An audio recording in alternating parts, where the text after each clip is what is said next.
Everyone loves a good story. And some of the best stories are about mysteries. The strange, the inexplicable, the weird, and the challenging. Is it real? Is it possible? Did it really happen? Could it happen to me? It's sobering to realize that none of the great supernatural mysteries have ever been solved.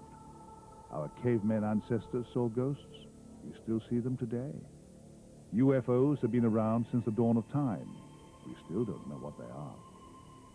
Medieval farmers cursed the evil spirits who made strange crop circles in their fields.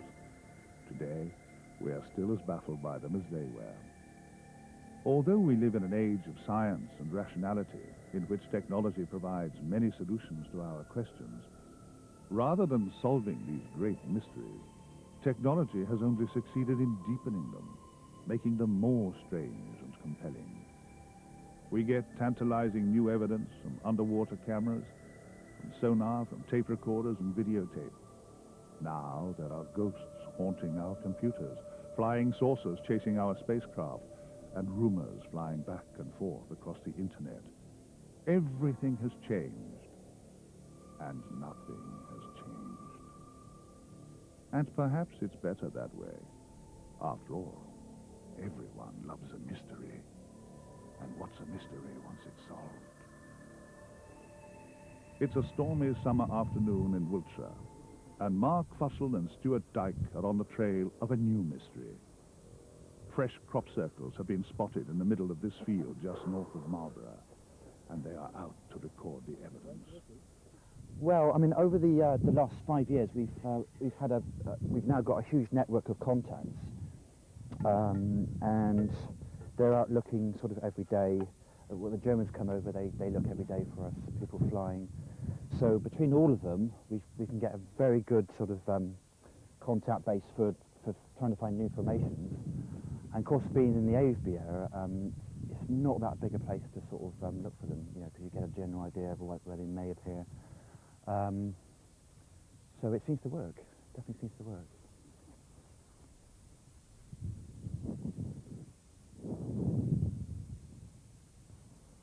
They believe their chances are good, that these crop circles are genuine. Other crop circles have been reported in these fields in the past, and Mark and Stuart are now keen to record the site on video and then post the pictures on the internet to share with crop circle enthusiasts the world over.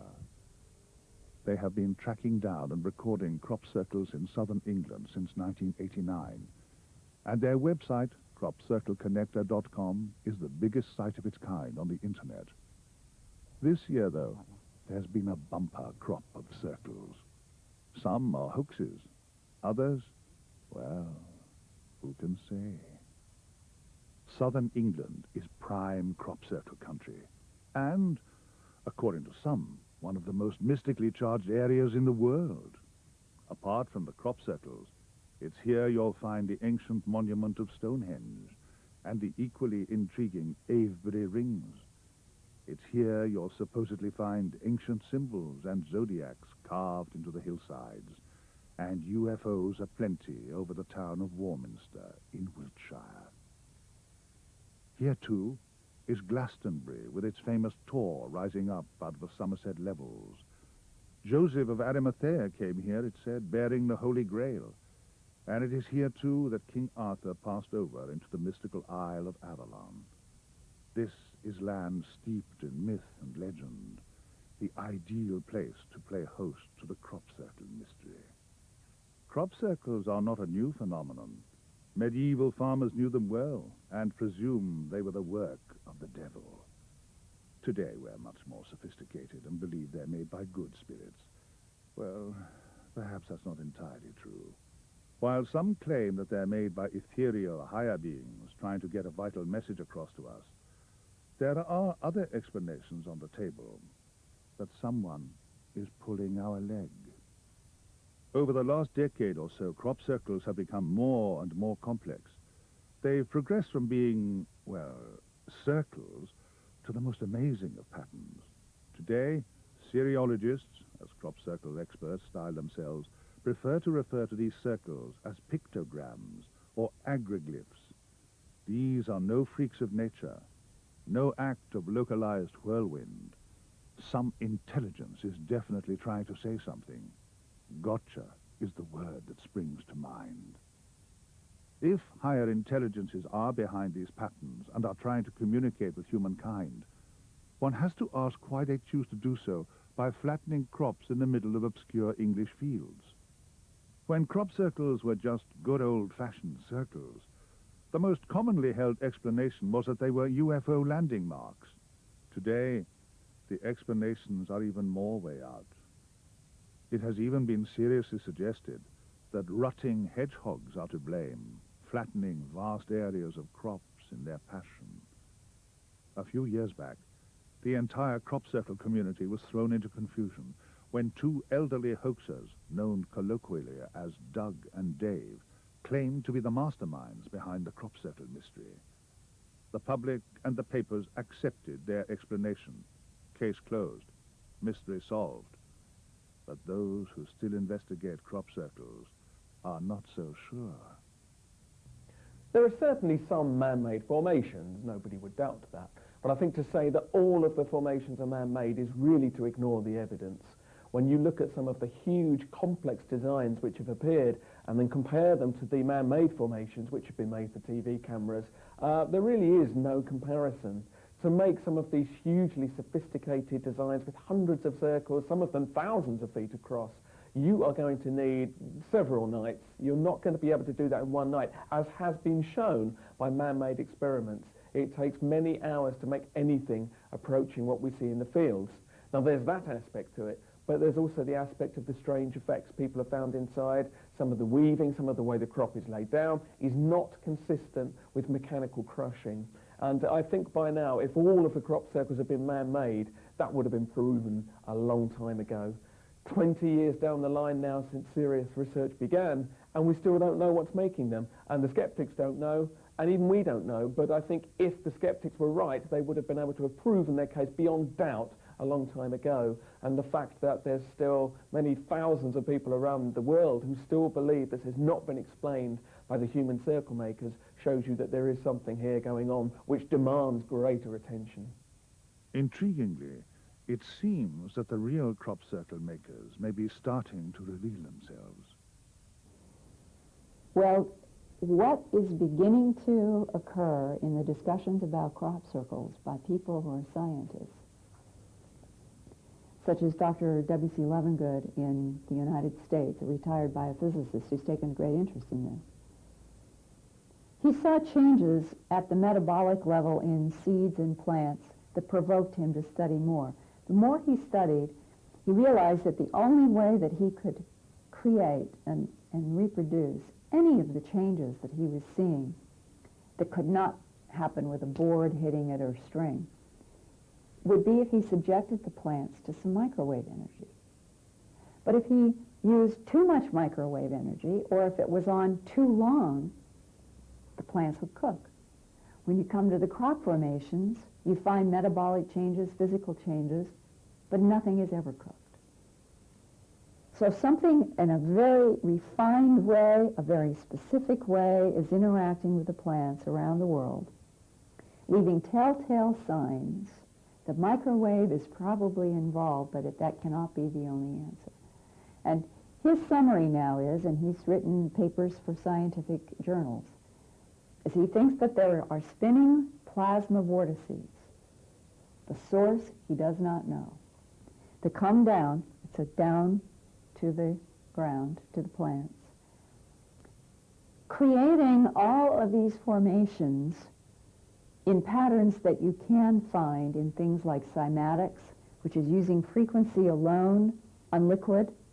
You can reproduce many of the formation patterns by simply applying a frequency to liquid.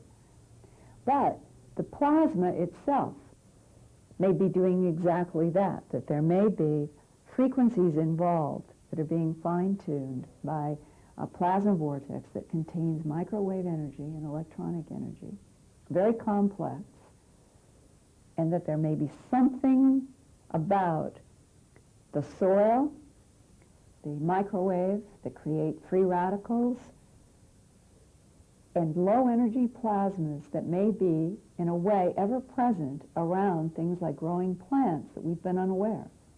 And that when all of these ingredients are interacting, they can glow for whether it's a millionth of a second. And film and videotape, especially film, can get that. But the human eye-mind complex is filling in, and so we're not seeing it. It's almost impossible to put one finger on one subject and say it is this, because as soon as you try to define one answer to what the crop circles are, suddenly you've got lots of other things that don't quite fit with that theory. I think that the answer to the crop circles is a lot stranger than most people are expecting. Some people think it's aliens from other worlds, other people think it's psychic forces from people, other people think it's Mother Earth, the planet, making them. I suspect that the answer is going to be an amalgamation of many of these, and I don't think anybody is in a position to say for certain exactly what is going on. Back in that field in Wiltshire, Stuart and Mark are still hard at work on recording the hard evidence.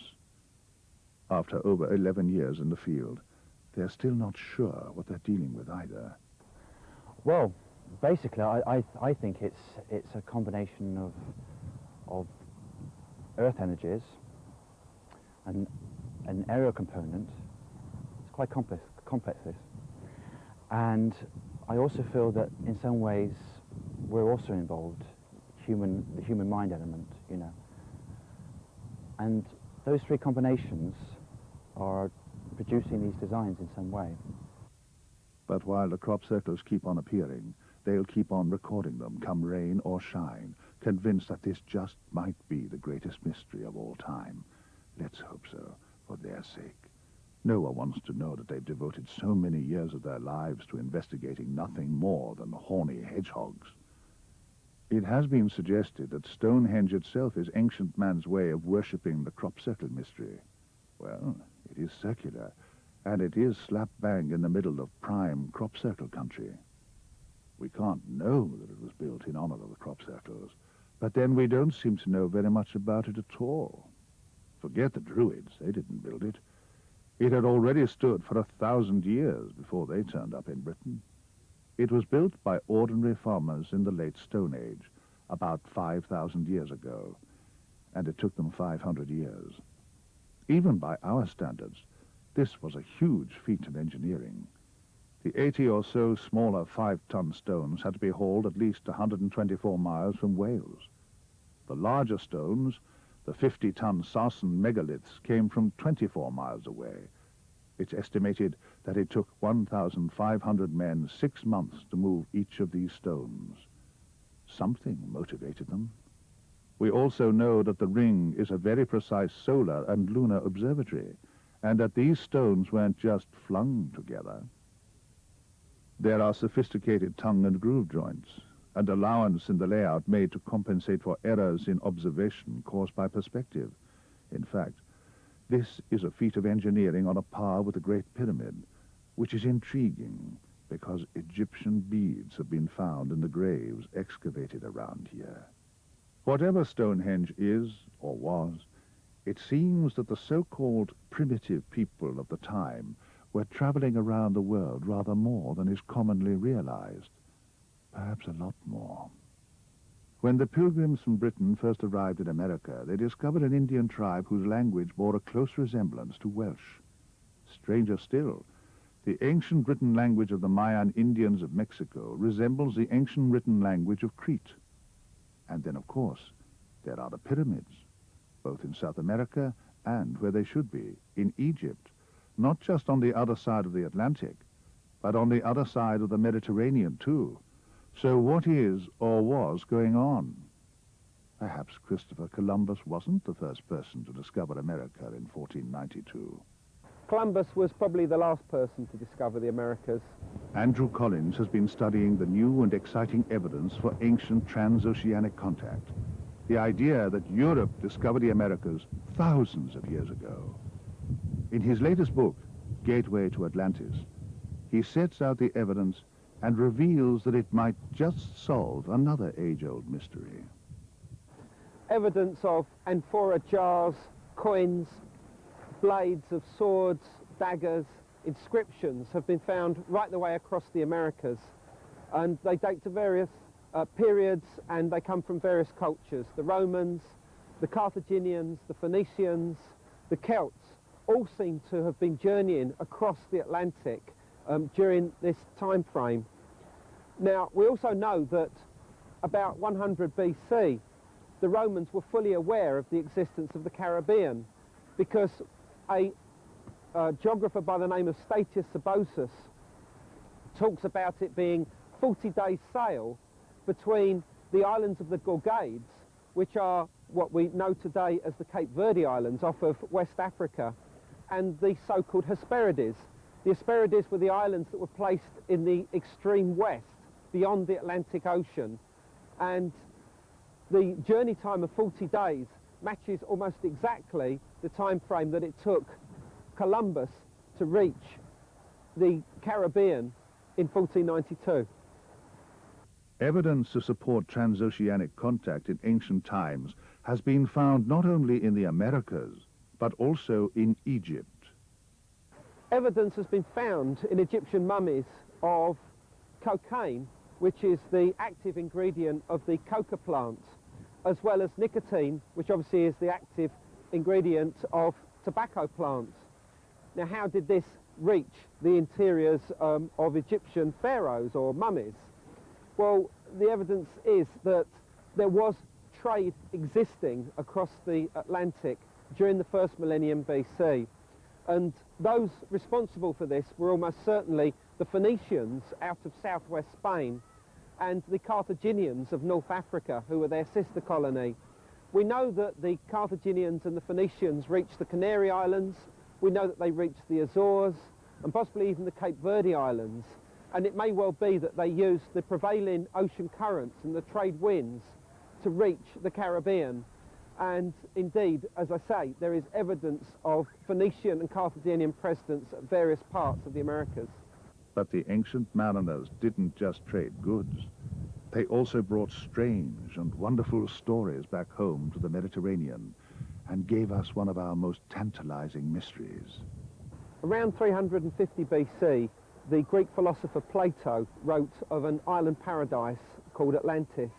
He placed it beyond the Pillars of Hercules, which were the legendary rocks that marked the exit into the Atlantic Ocean.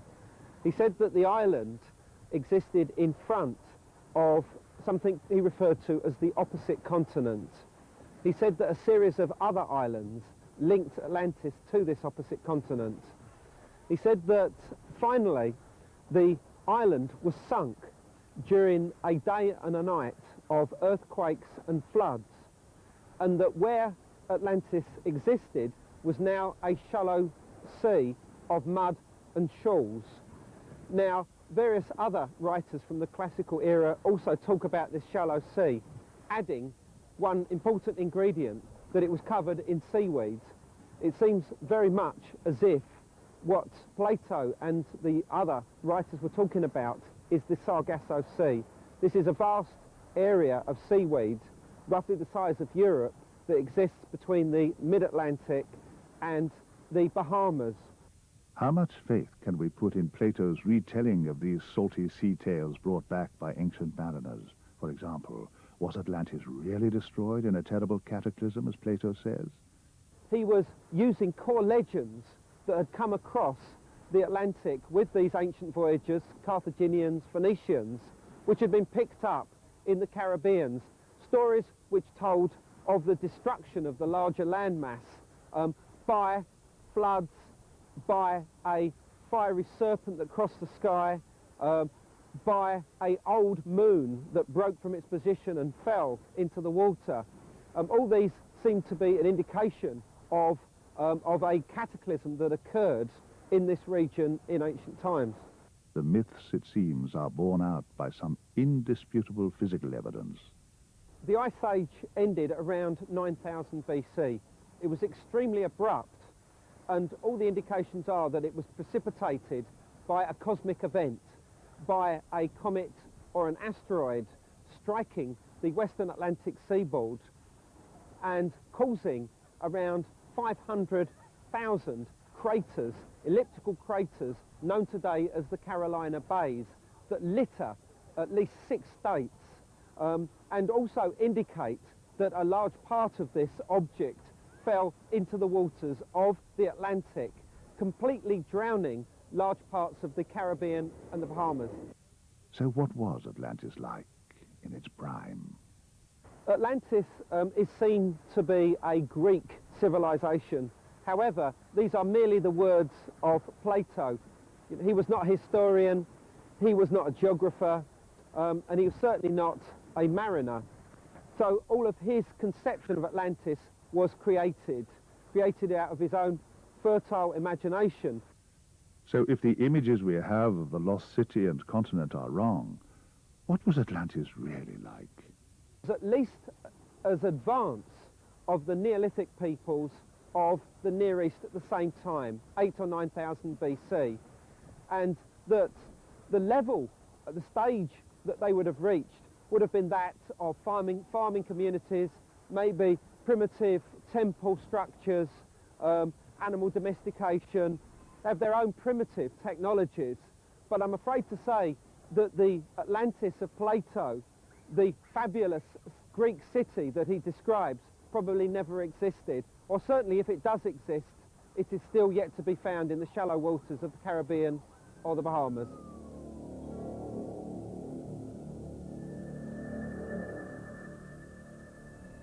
Although ghosts are a worldwide phenomenon, it seems that the British Isles is just about the most haunted place in the world.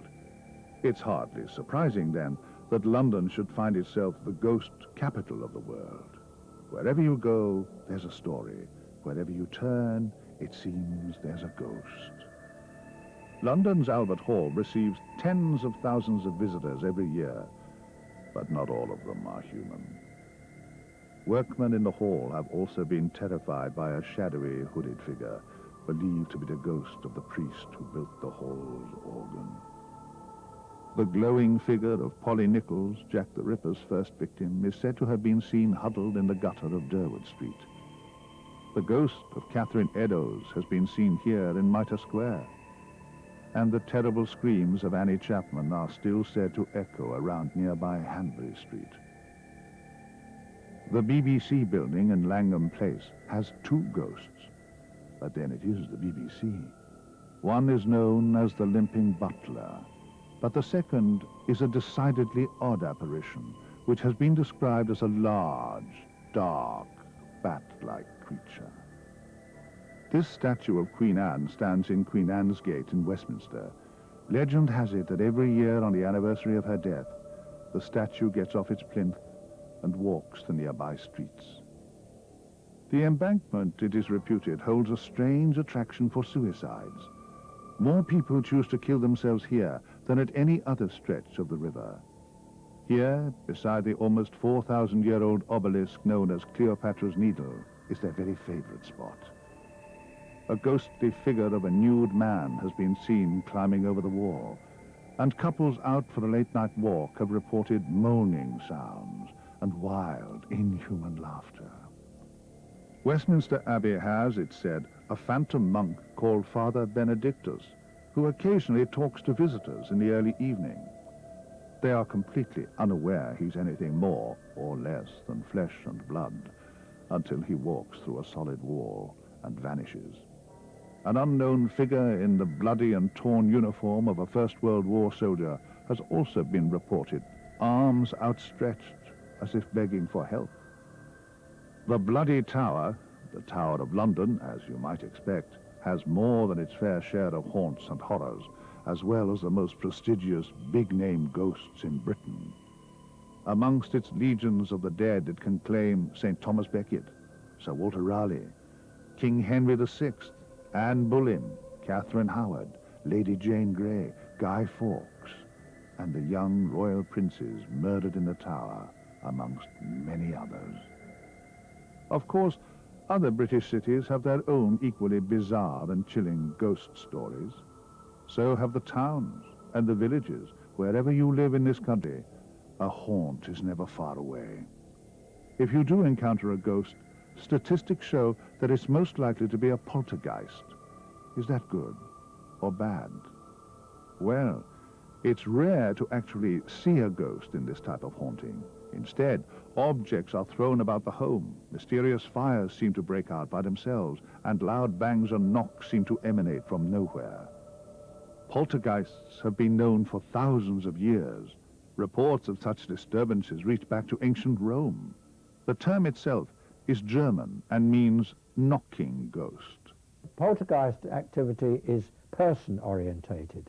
Unlike haunted house situations, which we call place-orientated, it's fixed to a place, poltergeist activity is people, is linked to people themselves, people-orientated.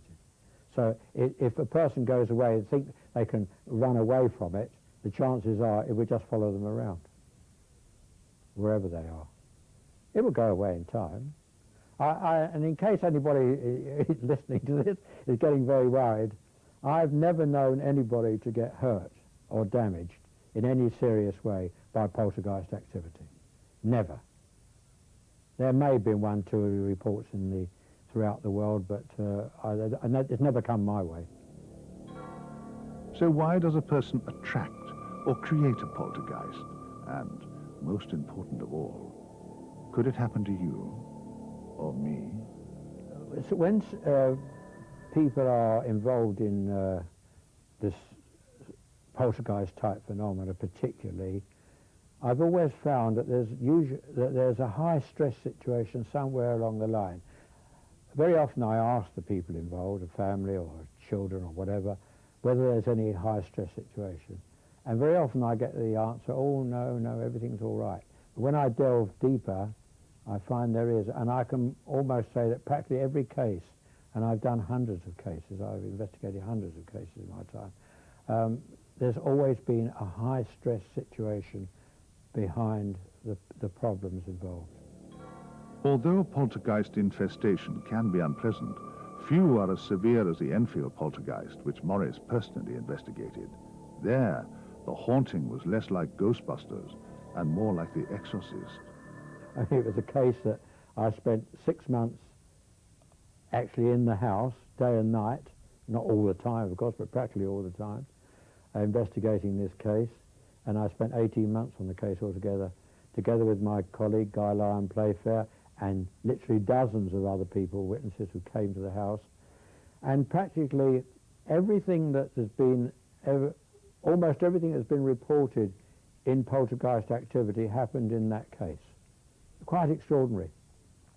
It started off August the 31st, 1977, yes. And the mother and her 4 children, she was living in a council house in Enfield on her own. She'd recently been divorced, and there was a bit of tension in the house, as you can imagine. The children had just been put to bed, and she'd gone downstairs into the living room, and suddenly she heard quite a commotion upstairs. She thought the kids were playing around. She went upstairs, and she went into the room and said, well, what's going on here? Go to sleep. And the young boy said, the chest of drawers just moved across the room. So she said, don't be ridiculous, you know. Was just about to walk out of her room when the chest of drawers moved again on its own. Of course, panic ensued. But what was this thing that had moved in so suddenly with a mother and her 2 young children? The entity claimed to be a man who'd lived in that house 15 years before, and we eventually verified all this. We actually verified the manner of his death, how he went blind before he died. All sorts of things were verified later on, which we didn't know about. And quite a few years later, I was doing a radio broadcast, and after the broadcast, a man rang up and said, that poltergeist you're talking about was my father. I lived in that house at the time, and all you said is perfectly true. That's what happened. Once the investigators moved in, they kept their cameras on and their tape recorders recording and captured a unique record of a poltergeist in action. The first episode I'm going to play here is taken from the Enfield poltergeist case, and it happened when we had frequent knockings, and we decided that we'd try and communicate with this knocking. So I took the children upstairs and they went to bed, and I stood at the far side of the bed right away from the wall, and the knocking was coming from the wall by the side of their bed. So I started to ask questions, one for yes, two for no. I believe it was that way around anyway, whatever. And it was knocking back at me. I was asking questions and knocking back, so I got some sort of conversation going. Well, it was quite nonsensical conversation. And this went on for a long time, about an hour. If you can imagine talking to a brick wall for an hour. It's quite ridiculous. And I was getting a bit fed up. And I'm telling you this because you'll know why I said what I did. And this is what happened.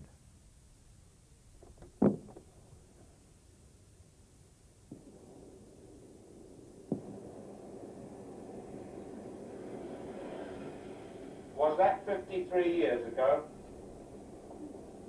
Yes, 53. I counted 53. I think that was right. I'll ask you again, was it 53 years ago? It was. Thank you. Right, we've now established that she moved away 53 years ago. And I'll ask you the question again.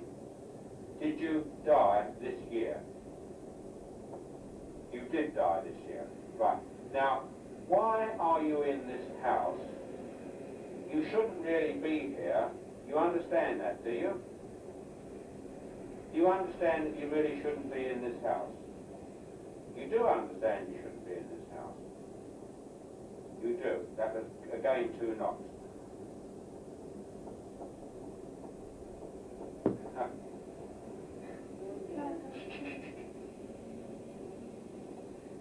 It's now doing the rat-tat-tat-tat-tat-tat. Now, I'm going to ask you a question.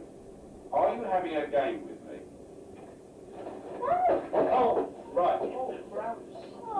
As I asked the question, are you having a game with me?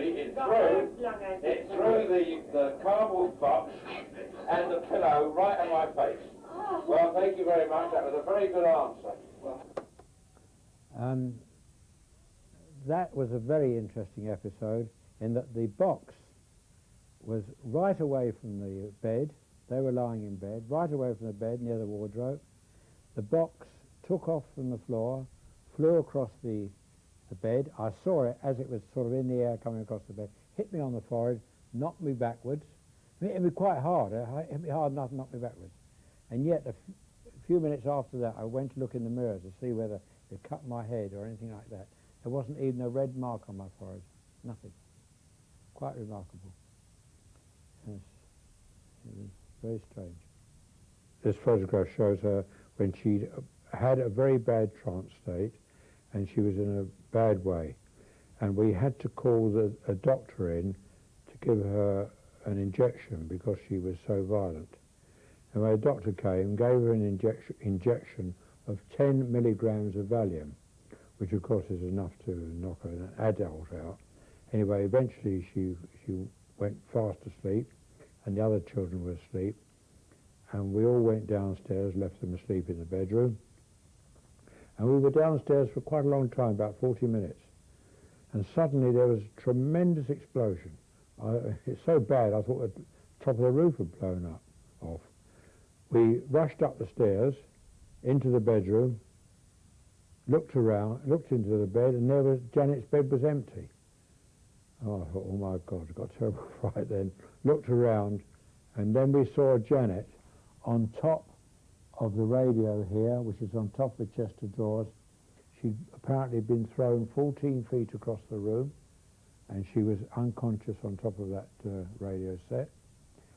And that happened 3 times that night.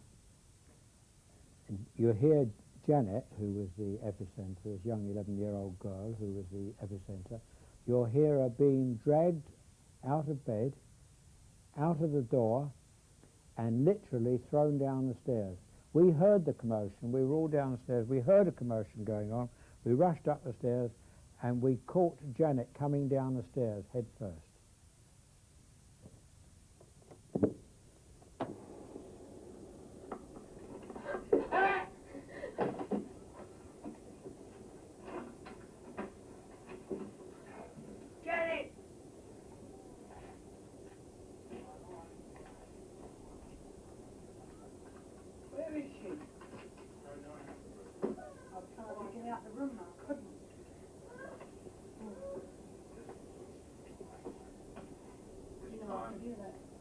time Janet was thrown right out of the room onto the stairs. Incredible. How the hell did she get through there? Do you know, she very fine. Did the door open? The door was closed when I got up here. The door opened. The door opened as she got went near through. the door and it opened like this. And I tried to get out and I couldn't because of a match. The door opened to let her out the door. Yeah. I was lying on this. What happened? Tell me what happened. Tell me what happened. I was in bed asleep, looked at and I felt something pull me by the arms out big. Yeah. And I tripped over there and I went there. Yeah. Then it lifted me up and I saw the door opened and I went out the door and I was flying downstairs. I see the door open. I was on my side this way and I looked round. There you are, this remarkable episode. You hear the girl being dragged out of bed, but what was even more remarkable was the fact she couldn't get straight to the door. She had to go round the side of the bed. The door had to be open, and she had to go round the door onto the stairs. And you heard the mother saying she saw the door open on its own. 11-year-old Janet certainly seemed to bring out the worst in the Enfield poltergeist. It even threw her across the room. I'm going to show you two photographs here of Janet apparently flying through the air. Just tell you a little story before that, is that Janet had actually been seen to levitate and float around the room of the bedroom. Now this was not seen by anybody in the house, but people out in the street. Two witnesses out in the street saw her actually floating around the room horizontally. So we'd set up these cameras, of course, to take pictures automatically on sounds. And during the evening, one of the evenings, we got a picture of Janet here actually flying through the air. Of course, she's been accused of jumping here, but it doesn't look too much like a jump to me. Anyway, there's no takeoff position on the bed. Now, we've got a second photograph here taken when the mother was in the room. Here you see the mother's not in the room. This one, the mother's in the room. And a similar thing's happening. But the strange thing here is that when I asked the mother what happened there, she said, well, Janet was lying in bed, under the covers, lying in bed, and I was talking to her, and suddenly she was flying through the air. I just said, hey, hang on, just a moment. You say Janet was lying in bed, and she's suddenly flying through the air. Do you mean that she went up to the top of the bed and jumped? She said, no, she was just flying through the air suddenly. But most chilling of all, the poltergeist took to possessing her and speaking to the baffled investigators directly through her mouth. We were always asking, when the voice started, we were always asking the voice all sorts of things, expecting to get all sorts of answers. And this is one of the occasions where you'll hear him.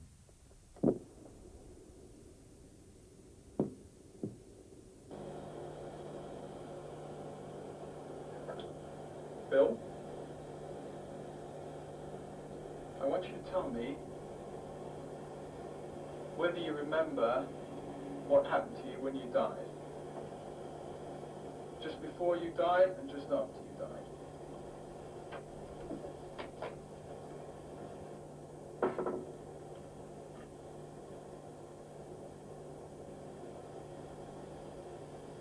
Days before I died, I went blind. Then I had an hemorrhage and I fell asleep and I died in a chair in a corner downstairs. Bill, when you had a hemorrhage, were you in hospital? No.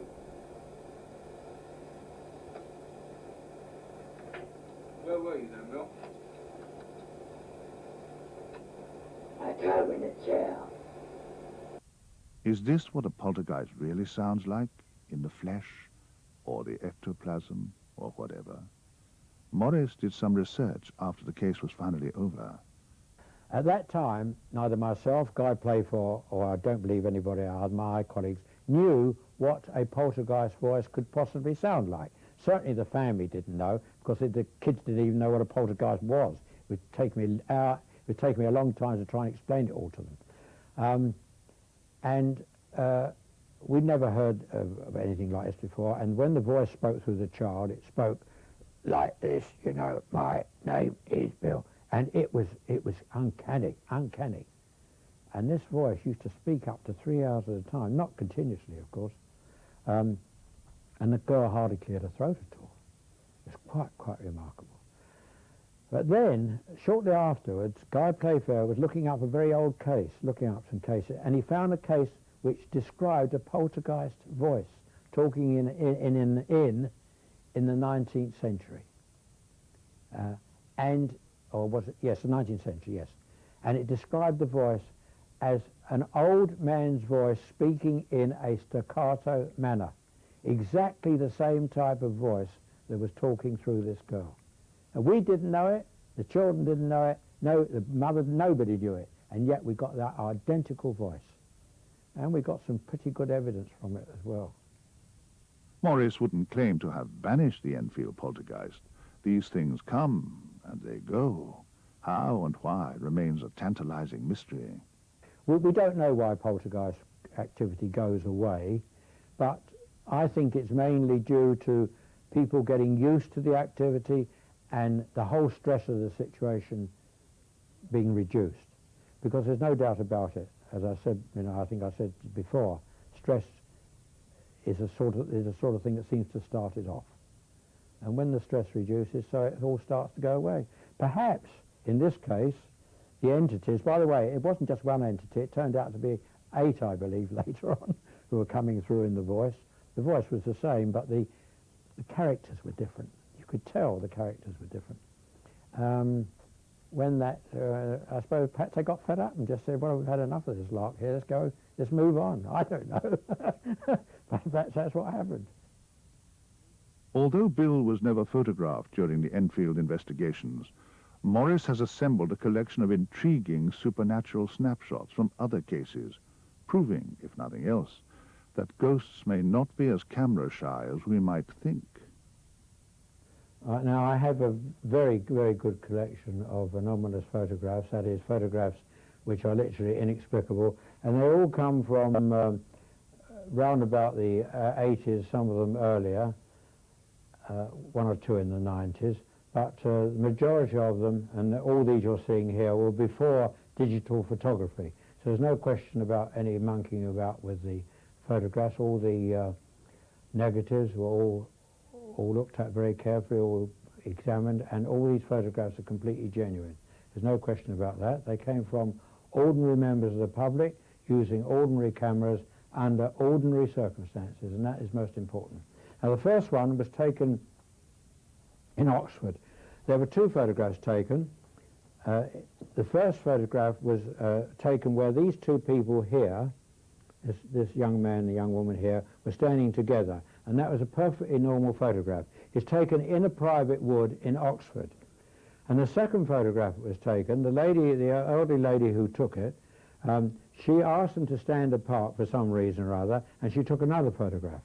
And in this photograph here, you see quite clearly some sort of apparition here with a skirt and a blouse, the foot's here and the foot's behind here. Now, I'll show you an enlargement of that so you can see it clearly. Here you see the skirt and the blouse, and the skirt and the blouse seem to be passing on the far side of the girl, and yet the foot here is in front of the post here, and the other foot here is behind.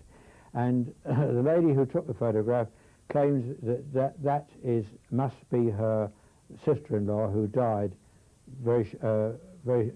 just before this photograph was taken. Remember, it was in a private wood, so there were no other people present. Now, this one was taken on the underground, the Bakerloo line, and we believe it was taken somewhere under Madden Tussauds, just before the Baker Street station. As you can see, it's been taken in a tunnel. It's definitely taken in a tunnel. It's quite dark at the back. A lady who took it, her her relations had come over from the Far East. She was married to a Chinese gentleman, and she was taking a photograph of her nephew here, and he was taking a photograph of her. And when the photograph was developed, there is a man in the electric chair in the background in the window. Now, we then discovered that that man was Hauptmann, who is a model of him in the Chamber of Horrors in Madame Tussauds. And remember, this was probably taken in the tunnel under Madame Tussauds. And I'll show you the photograph of him as he's shown in the Chamber of Horrors in Madame Tussauds. And you can see that is almost identical to the photograph I just showed you, except the one I've just shown you had sparks coming out here, both sides, and there is a slight difference in the shirt configuration here as well. So did we have an example of what we call thoughtography? Because when I interviewed the woman about the photograph, I asked her all sorts of questions, and one of the questions I said to her, what is one of your hobbies? Have you got a hobby? And she said, yes, my hobby is criminology. So have we got a correlation between her hobby of criminology and the fact that when she took the photograph, we've got this so-called criminal, with doubts whether he ever was, in Madame Tussauds at the time, where she took the photograph in the tube. Now we probably come to the most incredible photograph. I believe it's probably the most incredible ghost photograph that's ever been taken. People might disagree with me, but there you are. I'm entitled to my opinion. Here we have, this was taken in the early 80s, and here we have a number of people on the last night of their holiday in the Austrian Tyrol. And they're having a jolly good time, all sitting around the table here. There's a table here, and there's a long table just behind this table. And they're all sitting around having a lovely time, been drinking a lot, maybe too much, anyway, we don't know. There's very, very little to do with it. But this gentleman here, Mr. Todd, he put his camera on the table in front here. That's a tablecloth, you can see the edge of it. And he set it to go off in 10-second delay. Well, he went back to his seat, sat down. The camera exposed, but the flash didn't go off. So he immediately got up, went to have a look at the camera, reset the flash, went back, and this time, 10 seconds, the flash went off. So we had a flash photograph. So we've got one flash photograph and one exposed photograph. Now this is the second photograph. Quite normal, absolutely normal, nothing wrong with it at all. Exposed by flash. But the first photograph, where the flash didn't go off, and remember, there's not very much time between the two photographs, the maximum, well, I would say 30 seconds at the most. This is what we saw. Here you see. And when they saw it, who's that? There we've got a figure sitting right in the middle there. These people are undisturbed. She's sitting there. There's underneath here is apparently she's wearing a very long dress. She's 15% too large for the photograph.